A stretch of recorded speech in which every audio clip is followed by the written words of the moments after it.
L'assainissement des caniveaux reste une problématique entière en République du Congo en général et à Pointe-Noire en particulier, où au lieu d'être entretenus pour faciliter l'évacuation des eaux pluvieuses ou usées, ceux-ci sont plutôt transformés en dépotoirs où toutes sortes d'immondices sont déversées par certains citoyens pour que la sauvegarde du bien public n'ait pas une culture.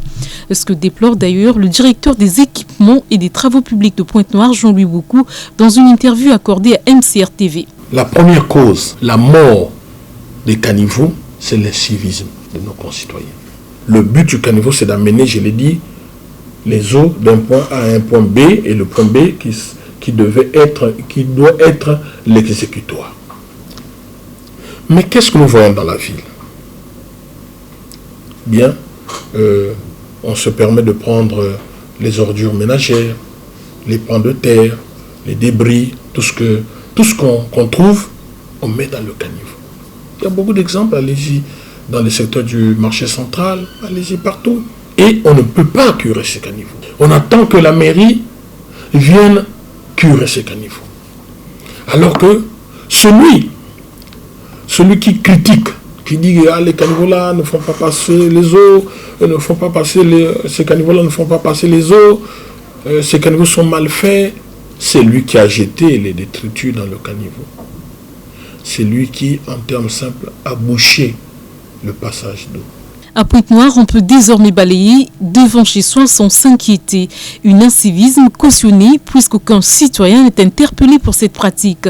Quoi de plus judicieux que d'infliger une amende à un citoyen pour incivisme, ce qui sans doute éduquerait tout un chacun et inciterait à la prise de conscience sur la culture de la citoyenneté.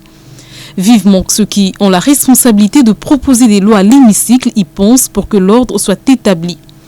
Pas de modernisation sans changement de mentalité pour un pays qui prône l'émergence, tout comme il n'y a pas de cité propre si l'on ne veille à la propriété de son environnement. Par ailleurs, il y a lieu de reconnaître que dans cette situation, la responsabilité reste partagée entre les pouvoirs publics et les citoyens, car ces caniveaux ne sont pas couverts pour certains, ceux qui ne les mettent pas à l'abri de l'inconscience des citoyens, quoique pour ceux qui le sont, il n'est pas exclu de surprendre au quotidien certains pontenegrins et forcer leur détritus à travers les petits espaces des dalles qui couvrent ces caniveaux.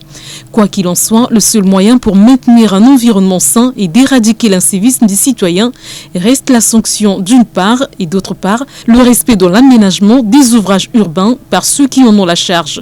Vivement que chacun de tous côtés prenne conscience de sa responsabilité pour la sauvegarde du blason de la capitale économique du Congo.